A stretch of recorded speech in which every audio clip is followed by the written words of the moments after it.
Olá, meus caros, reflexão é oportunidade, nós vamos falar sobre as aflições. Vamos ler um texto bíblico e fazer algumas reflexões ou comentários. Vai deixando seu like, se porventura não é inscrito no canal, se inscreva. E a passagem tem que ser essa, né? Óbvio, de Cristo sobre ter aflição. São João 16:33, que nos diz o seguinte: Tendo-vos dito isto, para que em mim tenhais paz. No mundo tereis aflições, mas tende bom ânimo, eu venci o mundo. Jesus não prometeu para nós um mar de rosas, Jesus não prometeu para nós uma vida de sombra e água fresca. Muito pelo contrário, de sabores, problemas, dificuldades, falta às vezes até mesmo de pão, de água, porque foi isso que a igreja primitiva acabou passando. Os profetas no passado também.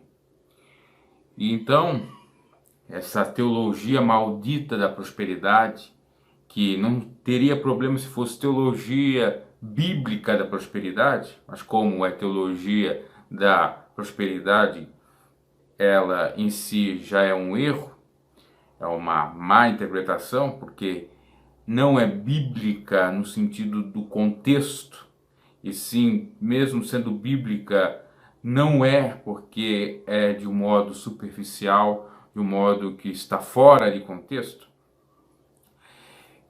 E esse versículo, inclusive, vem rechaçar essa maldita teologia da prosperidade pregada por esses picaretas da fé, mercenários, por esses que não querem de fato pregar o genuíno evangelho, a mensagem da cruz. Querem, pelo contrário, se beneficiar da ignorância do povo para incutir as suas ideias equivocadas sobre a palavra de Deus, sobre o próprio Deus. E aí o povo, ávido, sedento, vai às igrejas para receber bênçãos, curas, milagres e por aí em diante.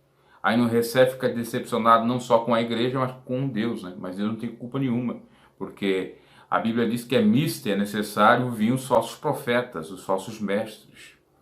A Bíblia chega a nos dizer, o apóstolo Paulo, que importa é que o evangelho seja pregado, mesmo de modo careta ou mercenário, ou interesses outros ou escusos, que seja pregado. E ali ele estava falando, obviamente, desses pastores. É bom a pregação em si, no entanto, uma pregação equivocada às vezes é muito mais pior do que não pregar. Então, esse texto de Jesus é muito interessante sobre isso. Dito isto no preâmbulo dessa reflexão, eu quero contar algumas coisas interessantes, até para quem não sabe. Eu fiz a última live com o amigo policial Alexandre Mendes. E nos bastidores, tanto antes e depois nós fazemos a live, nós conversamos, não ao vivo, obviamente. E ele contava a sua situação, que ele estava passando, e eu contava a minha. E até penso eu que ele não achava que a minha situação era tão grave assim, né? Ou que eu não teria passado tantos problemas assim. Que as pessoas olham para mim aqui no vídeo, né? Acho que a minha vida é boa, às vezes eu apareço com roupa de marca, né? Que eu nem queria usar, mas como eu ganho, eu uso, já que não tem outra. Se fosse uma roupa simples assim, toda branca, eu usava toda branca. E aí tem uma ideia equivocada, às vezes ele sabe falar muito bem, então quer dizer que ele é estudado, ele é filhinho de papai, ele é isso, ele é aquilo. Não é nada disso. Sou uma pessoa simples e uma pessoa com uma série de dificuldades como qualquer um tem, até em algumas situações até maiores. Eu contava para ele que quando a minha avó faleceu, como eu fui criado pelos meus avós, eu tive um grande problema financeiro, de prosperidade mesmo. E eu disse para ele que eu vivi quase um ano comendo só arroz e farinha. Eu e minha mãe. Porque nós não tínhamos condições, vivíamos de doação, ainda estamos vivendo. Eu não encontrava emprego, encontrei alguns bicos para fazer, mas só dava para pagar a água e a força e a internet. E nós vivemos assim. Deus é testemunha. E muitos acham, nunca passou perrengue na vida. Não, passamos sim. E o amigo policial contava que ele estava passando por um parecido, porque ficou um tempo sem gás, não tinha condições, parece que não recebeu o que era para receber, salários atrasados e tal. Também é outro problema, né? É o problema o sujeito estar desempregado e o outro que o sujeito trabalha e não sabe se vai receber do Estado. É dois problemas muito graves. Mas isso denota que o cristão não é um super-homem, que o cristão passa por momentos de dificuldades, e até maiores, principalmente o justo. E aí eu dizia para o amigo policial que Deus enviou os corvos alimentarem Elias depois daquela mulher sunamita, né? A mulher, a viúva, e que Deus sempre honrava os seus de alguma maneira para enviar. E aí ele dizia para mim, mas Elias passou fome, passou dificuldade. Claro que passou. Só que mesmo na dificuldade a gente viu o agir de Deus, como eu vi. Porque pessoas que eu nunca imaginei que pudessem me ajudar de alguma maneira, me ajudaram. Mesmo que foi pouco, mas foi suficiente. Então, acabamos de ler a palavra de Deus que nos diz que no mundo teríamos aflições. Jesus disse. E ele disse para que tenhas paz. Tem de bom ânimo, porque eu venci o mundo. Jesus venceu as privações também, né? Porque Jesus não era rico. Veio de uma família pobre. Seu pai era carpinteiro. Né? A sua mãe do lar, vamos colocar assim. E ele nasceu numa manjedoura. Né? Teve uma série de problemáticas como qualquer um de nós. E não blasfemou de Deus, não reclamou.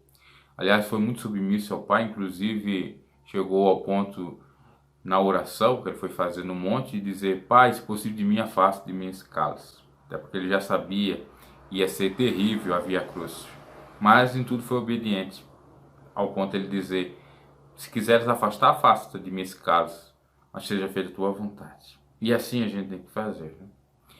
E o que mais me causa asco no meio cristão é não pregar essa verdade, né? Prega-se que Deus dá a vitória aqui, acolá, o anjo está entregando a benção ali, acolá com a bandeja da benção. Prega-se tanta heresia de prosperidade e a gente não pode aceitar a enfermidade, tudo isso. Nós como cristãos somos suscetíveis, o ser humano, né? Porque é a herança adâmica que todos nós herdamos, apesar de quem aceita Cristo já ter a vida eterna, mas esse corpo físico lamentavelmente vai passar por tudo isso. Por dores, sofrimentos e por mais tarde, né? Assim queremos ou esperamos pela morte, se Jesus não vir, né? Então, no mundo nós vamos ter aflições, e das mais variadas possíveis, de sabores mais complexos, eu até diria, e cada um capaz de superar segundo a competência, vamos dizer assim, a capacidade que Deus deu. Eu até contava para o amigo policial que aqui na cidade tinha um menino que as pernas dele é assim. Quer dizer, ele tem pernas, mas é dobradas. É assim. E aí ele não consegue, obviamente, se locomover, andar. Mas só que, veja bem, como é o trabalhar de Deus. É uma criança. A mãe aceitou até o que o médico disse numa boa, que o menino ia andar, que ia ficar só em cama e tal. Mas o menino conseguiu se articular e ele anda. Ele utiliza um skate para colocar o joelho, que dá para colocar o joelho, as pernas não dá, e faz tudo com as mãos. E aí ele é uma espécie, entre aspas, com todo o respeito e sem ofender, de macaco, que ele vai assim. E consegue se movimentar, brincar. Parece uma criança normal. E a gente olhando para aquilo, inclusive vê até reportagens aí da Record, já teve saída até na Record Nacional, essa reportagem, a gente olha para aquilo e analisa. Tudo tem um trabalhar de Deus. E às vezes as coisas que a gente quer não acontecem, mas Deus trabalha de uma maneira para que ele seja exaltado. Ou para que demonstre para as pessoas que tem pessoas que sofrem muito mais que nós e que tudo tem um jeito, né? Porque você deve lembrar que Jesus disse: se crer, vereis a glória de Deus. Às vezes a glória de Deus não é um milagre em si. Poderia ser o milagre do menino ter as pernas sãs, voltar ao normal, ou ele poder ter as pernas retas e caminhar. Mas não, o milagre é ele que foi sentenciado pelo médico a não poder, desde que nasceu, né, andar de alguma forma.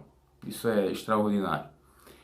E assim, meus caros, é que a gente deve caminhar, situação às vezes é difícil, mas Deus sempre nos conforta, nos ajuda, principalmente com o seu Espírito Santo.